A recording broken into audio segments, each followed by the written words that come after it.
وقار تھا، مقام تھا، اس لیے میرا باپ کہتا ہے پتر بڑی عزت ہے تینوں ڈاکٹر بناونا ہے، بڑی عزت ہے، بڑی عزت ہے تینوں ڈاکٹر بناونا۔ اچھا وہ دیہاتی آدمی تھے، دو باتیں کہتے تھے، بڑی عزت ہے بڑا پیسہ ہے، بڑی عزت ہے بڑا پیسہ۔ وہ اللہ نے پہلے ہی دیا ہوا تھا، لیکن وہ پیسے کا ذوق کس کو نہیں ہے، کس کو شوق نہیں؟ میرا پوتر تینوں ڈاکٹر بناونا ہے، بڑی عزت بڑا۔ اور جب میں نے 3 دن کے لیے گیا، یہ گورنمنٹ کالج لاہور پڑھتا تھا، سینٹرل ماڈل سے میٹرک کیا، گورنمنٹ کالج یہ ہمارا جو راوی اب تو یونیورسٹی بن گیا، تو 3 دن کے لیے میرا ایک دوست مجھے ایسے کھینچ کے لے گیا، وہاں سے اللہ نے میرے 4 مہینے کروا دیے۔ 4 مہینے کے آخر میں ایک نوجوان نے کہا تو ڈاکٹر بن کے کیا کرے گا، تو عالم بن جا۔ تو اللہ نے اس کی بات میرے دل میں ڈال دی، میں اس طرف چل پڑا۔ جب میں نے گھر آ کے بتایا تو میرے باپ، اچھا اس دور میں ڈاکٹر ایک قداور شخصیت تھی اور مولوی ایک پست ترین گندگی کا کیڑا، یہ کیفیت تھی۔ اور ہمارے دیہاتی ماحول میں مولوی کمی ہوتا تھا، کمی، جیسے لوہار، کمہار، دھوبی، ایسے مولوی کا سٹیٹس کمی کا تھا۔ تو میرا باپ کہے تو کمی بڑوں ہیں، تو میری نک وڈھاؤں ہیں، تو کروں کی ہیں، تو میں نے کسے پاسے ران دیونا ہے، جیون دیونا ہے کہ نہیں جیون دیونا۔ سارے علاقے دے ذمہ دار جو ہے میں لانتاں کریں دیں کہ تیرا پوتر تو مولوی بندا پیدا بن سیکھی۔ تو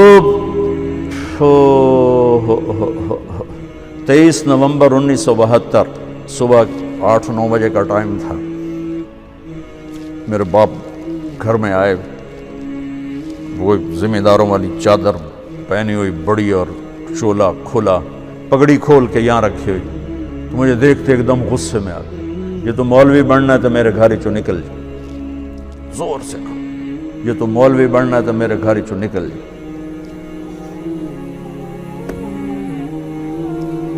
مجھے تو نہیں پتا تھا کہ اللہ تعالیٰ مجھے وہاں پہنچانے والا ہے کہ جہاں ڈاکٹر میرے آگے بیٹھ کے میری بات سنے۔ یہ تو اس وقت پتہ نہیں تھا کیا ہونے والا ہے میرے ساتھ، میں تو اسی طرح ہی نکلا تھا کہ ٹھیک ہے جی میں تیار ہوں۔ تو میرے باپ کی شدت دیکھ کر میری ماں نے مجھے الگ کر لے کر تو جا، کوئی نہیں، اللہ تیرا ساتھی۔ میں 300 روپیہ میں نے 300 روپیہ بڑی بڑی دولت ہے، اس میں نے 300 روپیہ دیتا کہ جا اللہ تیرا وارث۔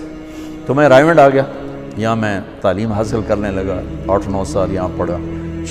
سال 2 سال کے بعد میرے باپ بھی بالکل راضی ہو گئے، بہت ہی راضی ہو گئے تھے، بہت ہی راضی ہو گئے تھے۔ اس وقت ایم ڈاکٹر کا ایک بہت باعزت تھا، میں ہاتھ جوڑ کے رو کے کہتا ہوں کہ اب ڈاکٹر ایک کاروباری نظر آتا ہے، وہ بھی پیسے کے پیچھے ایسے ہی بھاگ رہا ہے جیسے مال روڈ کا تاجر بھاگ رہا ہے، جیسے لبرٹی مارکیٹ کا تاجر پیسے کے پیچھے بھاگ رہا ہے، وہ بھی ایسے ہی بھاگ رہا ہے۔ کوئی جائز کمائی، جائز محنت کا صلہ لینا کوئی منع تھوڑا ہے، وہ آپ کے رزق حلال ہے۔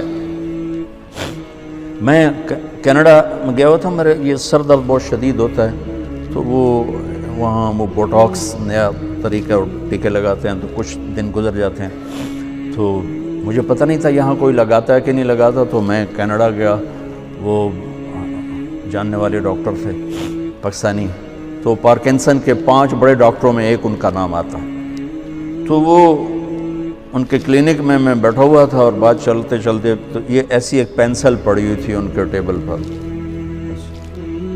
تو وہ یوں پینسل اٹھا کے مجھ سے کہنے لگے مولانا یہ ایک پینسل میں کسی کمپنی کے ایجنٹ سے لے لوں تو میں بلیک لسٹ ہو جاؤں گا، ایک پینسل میں کسی کمپنی کے ایجنٹ سے لے لوں تو میں بلیک لسٹ ہو جاؤں گا، میں کلینک نہیں کر سکتا اس کے بعد۔ تو آپ ڈاکٹر بنیں، تاجر نہ بنیں، ڈاکٹر بنیں، آپ مسیحا بنیں، اللہ کی قسم مریضوں کی دعائیں آپ کی نسلوں کو نہال کر دیں گی۔ اگر آپ صرف تاجر بن گئے تو ٹھیک ہے 4 پیسے تسی وٹ لینے، لیکن پتہ نہیں آگے نسلوں کا کیا ہوگا۔ اور اگر آپ مسیحا بنیں، ڈاکٹر بنیں، مریضوں کی دعائیں لیں، پشتیں آپ کی اس کو بیٹھ کے کھائیں کہ دکھی کی دعا اللہ کے عرش کو ہلا دیتے اور درد مند کی دعا فرشتوں کو رلا دیتے۔ اب وہ ہستیاں ہیں جو درد مندوں کی دعائیں روزانہ لے سکتے اور صرف آج کا دن نہیں گزار سکتے، آپ اپنی نسلوں کو خوبصورت فیوچر دے کے جا سکتے کہ دعاؤں کی طاقت موت کے بعد بھی چلتی رہتی۔ میں آپ کا زیادہ وقت لے چکا ہوں، معافی چاہتا ہوں، تو اگر کوئی بات میری بری لگی ہو تو آپ مجھے اللہ کے واسطے معاف فرما دیں۔ بہرحال احباب جمع ہے، میر حال دل کہہ لے، پھر التفات دل دوست نہ رہے نہ رہے۔